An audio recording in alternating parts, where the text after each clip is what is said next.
हे friends, स्वागत है आप सभी का movie stock movie explain channel पे, जिस पर आज मैं रिकैप करने वाली हूँ इन अ वायलेंट नेचर मूवी को। तो चलिए अब आपका टाइम बिल्कुल भी ना वेस्ट करते हुए शुरू करते हैं इस वीडियो को, वो भी स्पॉइलर वार्निंग के साथ। लेकिन उससे पहले मेरी एक छोटी सी रिक्वेस्ट, वीडियो को लाइक, शेयर और चैनल को सब्सक्राइब करने की। फिल्म की शुरुआत हमें जंगल से दिखाई जाती है, जहां हम कुछ लोगों को बातचीत करते हुए सुनते हैं और साथ ही हम देख पाते हैं कि उनके हाथ एक नेकलेस लगता है, जिसे लेकर जैसे ही वो लोग थोड़ा आगे बढ़ते हैं तो कुछ समय बाद हम धरती के नीचे से कुछ चीज को निकलता हुआ देखते हैं, जो और कोई नहीं बल्कि एक इंसान है, जिसकी बॉडी ऑलमोस्ट सड़ी हुई है और साथ ही वो बस चलता जा रहा है। और कुछ समय आगे बढ़ने पर उसकी नजर एक सड़े हुए जानवर पर पड़ती है और साथ ही हम पास ही में लगे कुछ कैमरास को देख पाते हैं, जिससे हमें ये समझ आता है कि इस जगह के आसपास कोई न कोई रहता होगा। और हॉर्न की आवाज सुन वो शख्स उस घर की तरफ बढ़ता है, जिस घर के पास हम दो लोगों को बहस करता हुआ देख सकते हैं और साथ ही उस शख्स को हम उन लोगों की तरफ बढ़ता हुआ भी देख सकते हैं। लेकिन एक शख्स गाड़ी लेकर वहाँ से निकल जाता है और दूसरा बंदूक लेकर जंगल की तरफ बढ़ता है। जो जंगल की तरफ बढ़े उससे पहले ही हम देख पाते हैं कि वो शख्स उस शख्स के घर के अंदर चले जाता है और घर के अंदर पहुँचते ही उसकी नजर सामने रखे हुए एक नेकलेस पर पड़ती है, जिसके बाद हम पीछे से कुछ साउंड्स को सुन पाते हैं जो हमें ये बता रहे हैं कि वो शख्स उसी नेकलेस की तलाश में आया है, जिसे उसे उसके पेरेंट्स ने दिया था हमेशा अपने साथ रखने के लिए। यानी कि जैसे ही उस शख्स के पास से वो नेकलेस गायब हुआ, उस शख्स को मजबूरन या फिर उसे उस जगह से उठना पड़ा और अब वो उसी नेकलेस की तलाश में आगे बढ़ चला है। जिसके बाद बड़े फिर से सीन की तरफ, जहाँ हम देख पाते हैं कि उस शख्स की नजर एक नेकलेस पर पड़ी थी, जिसे वो उठाए उससे पहले ही उस घर का ओनर वहाँ आ जाता है, जो उस शख्स को देख काफी ही हैरान है। और छीना झपटी में हम देख पाते हैं कि वो शख्स उस घर के ओनर से बंदूक को छीन लेता है, जिस डर के कारण वो घर का ओनर जंगल की तरफ दौड़ना शुरू करता है। और बात करें उस शख्स की, तो वो भी उसके पीछे धीरे धीरे बढ़ रहा है। पर अनफॉर्चुनेटली हम देख पाते हैं कि उस घर के ओनर का पैर उसी के लगाए हुए ट्रैप में फंस जाता है, जिस वजह से वो उस शख्स के हाथ लग जाता है और बड़ी बेदर्दी से वो शख्स उस घर के ओनर को मार उसी के घर के अंदर चले जाता है और फिर से उसी लॉकेट को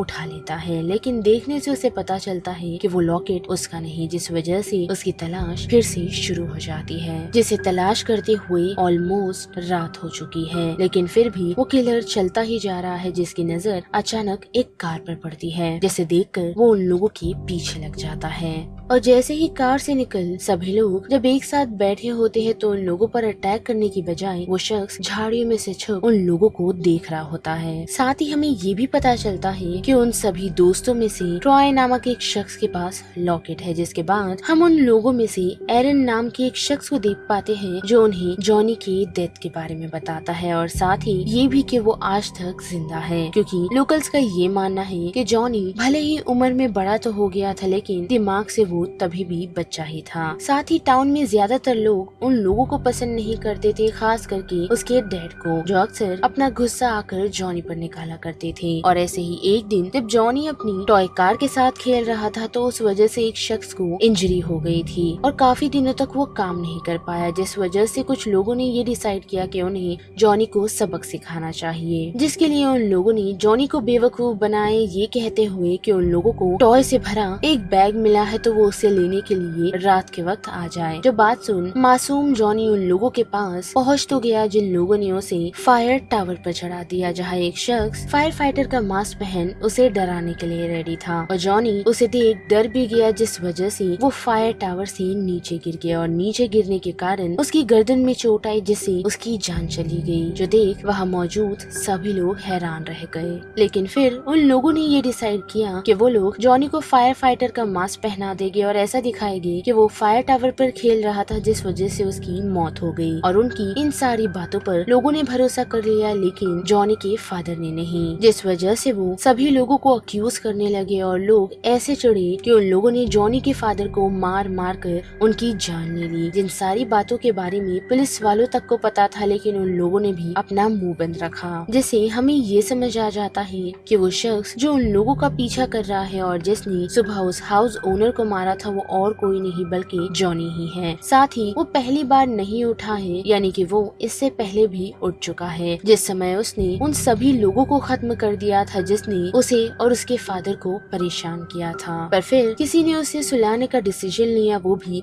उसकी मदर के लॉकेट को देकर। जो चीज फिर हुई थी, लेकिन काफी लोगों की हत्या करने के बाद फिर से जॉनी को उस लॉकेट के साथ सुला दिया गया, जो इस बार शायद फिर से होने वाला है, क्योंकि हमने देखा ही कि जॉनी के पास से उसका लॉकेट गायब हो चुका है। और अब जबकि कहानी खत्म हो गई है तो सभी लोग सोने का डिसाइड करते हैं, लेकिन रात के वक्त जैसा कि हर किलर मूवी में होता है, तो ऐसा ही हम इस फिल्म में भी देख पाते हैं कि एरिन रात के वक्त अपने कैबिन से बाहर आ चुका है। और बात करें जॉनी की, जिसके हाथ एक नाइफ लग चुका है, वो भी ट्री कट करने वाली, जिसकी मदद से उसने एरिन की जान ले ली है, वो भी उसके धड़ से उसकी मुंडी को अलग कर। जिसके बाद जॉनी उसकी डेड बॉडी को लेकर पास ही के पार्क रेंजर ऑफिस पहुंचा, जहां से उसने कुछ हुक्स, एक्स और फायर फाइटर का मास्क लिया। और दूसरी सुबह हम देख पाते हैं कि जॉनी सीधा अरोरा और ब्रॉडी की तरफ आ पहुंचा है, जो दोनों ही लेक के करीब है। लेकिन अरोरा अपनी योगा प्रैक्टिस करने के लिए ब्रॉडी को स्विम अकेले करने छोड़ वहाँ से निकल जाती है, जो डिसीजन अरोरा का काफी ही गलत था और साथ ही ब्रॉडी का भी, क्योंकि हम देख पाते हैं कि जॉनी भी उसी लेक में स्विम करने के लिए उतर चला है और मौका देखते ही वो उसे डुबाकर उसकी जान ले लेता है। साथ ही कुछ समय बाद वो अरोरा के पास आ पहुंचता है, जो क्लिफ साइड पर खड़ी थी, वो भी अपनी योगा प्रैक्टिस करते हुए। जो डिसीजन और साथ ही लोकेशन उसने काफी ही गलत डिसाइड की थी, जिस वजह से उसे भागने का मौका नहीं मिल पाता और जॉनी ड्रैगिंग हुक की मदद से पहले तो उसे स्टैब करता है और फिर उसे ही सर में डाल उसके सर को उसके पेट से बाहर खींच लेता है, जो सीन काफी ही घिनौना था और साथ ही काफी ही डिस्टर्बिंग, जिससे अरोरा की मौत हो जाती है। साथ ही दूसरी तरफ हम देख पाते हैं कि ट्रॉय, कोल्ड, एवन एक दूसरे से बहस कर रहे हैं, वो भी कार की कीज के साथ साथ अपने मिसिंग दोस्तों के बारे में। जिस बहस में वो लोग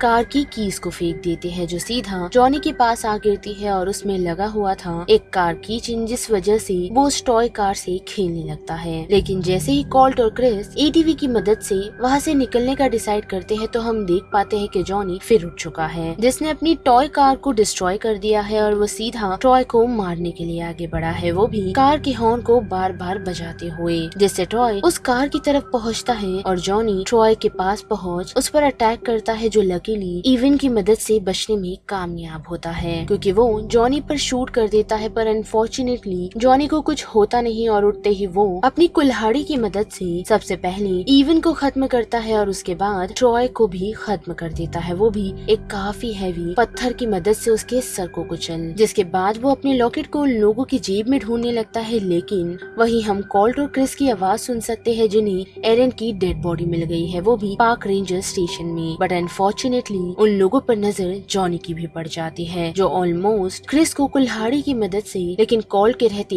वो बच जाती है। जिसके बाद वो दोनों सिचुएशन से भागने का डिसाइड कर लेते हैं और सीधा स्टेशन आ पहुँचते हैं और हम देख भी पाते हैं कि जॉनी उन लोगों का पीछा करते हुए स्टेशन आ पहुँचा है, जहाँ रेंजर कोल्ट और क्रिस को ये एक्सप्लेन कर रहा है कि उन्हें वो लॉकेट नहीं लेना चाहिए था जो क्रिस ने पहना हुआ है, जिसकी मदद से ही जॉनी की सोल को शांति मिली हुई थी। लेकिन अब उन लोगों ने उसे वापस जगा दिया है, जिसे उसके फादर ने अपनी जान पर खेल कर सुलाया था और साथ ही उसने भी। और उन लोगों की बात खत्म हो उससे पहले ही हम देख पाते हैं कि जॉनी आ पहुंचता है, जिसे वो रेंजर शॉर्ट गन की मदद से रोकने में और बेहोश करने में कामयाब तो होता है। पर अनफॉर्चुनेटली जब वो लोग उसे जंजीरों में बांध रहे होते हैं तो जॉनी की आँख खुल जाती है, जिसके उठते ही वो रेंजर कोल्ट और क्रिस को वहाँ से भागने के लिए कह देता है। लेकिन उसी के साथ हम देख पाते हैं कि जॉनी ने उस रेंजर को उसकी स्पाइन खींच पैरालाइज कर दिया है, जिसके बाद वो उसे लेकर कटिंग मशीन के पास पहुंचता है और धीरे धीरे कर उसके बॉडी के पार्ट्स को कट कर देता है और फाइनली फिर से निकल जाता है कोल्ट और क्रिस की तरफ, जो उसे डिस्ट्रैक्ट करने का प्लान बना चुके हैं। लेकिन अनफॉर्चुनेटली कोल्ट ऐसा नहीं कर पाता और जॉनी के ट्रैप में फंस जाता है, जहाँ जॉनी एक से मार मार उसकी बॉडी के टुकड़े कर रहा होता है, जिस वजह से क्रिस अपने गले से लॉकेट निकाल गैस कैन पर रख वहाँ से भागने का डिसाइड कर लेती है। पर अनफॉर्चुनेटली वो काफी दौड़ती है पर वुड से बाहर नहीं निकल पाती। पर आखिरकार अपने पैर को इंजर्ड करने के बाद वो पास ही के रोड पर पहुंचने में कामयाब होती है, जहां उसे एक लेडी ट्रक में पिक कर लेती है और रास्ते में ले जाते हुए वो उससे पूछती है कि क्या हुआ है, जिसके जवाब में क्रिस उसे यही कहती है कि कुछ नहीं, बस जानवर ने उस पर अटैक कर दिया। जो बात सुन वो लेडी उसे यही कहती है कि उसके भाई ने भी चोट लगने पर उसे यही बताया था कि कि उस पर एक बेर ने हमला कर दिया है, पर फिर भी क्रिस कुछ नहीं कहती और धीरे धीरे बेहोश होना शुरू हो जाती है, जिस वजह से लेडी की नजर उसके पैर पर पड़ती है और वो दवाई लगाने के लिए और साथ ही उसका खून रोकने के लिए अपनी ट्रक को रोक देती है, जो देख क्रिस की आँख खुल जाती है और वो उसे यहाँ रुकने से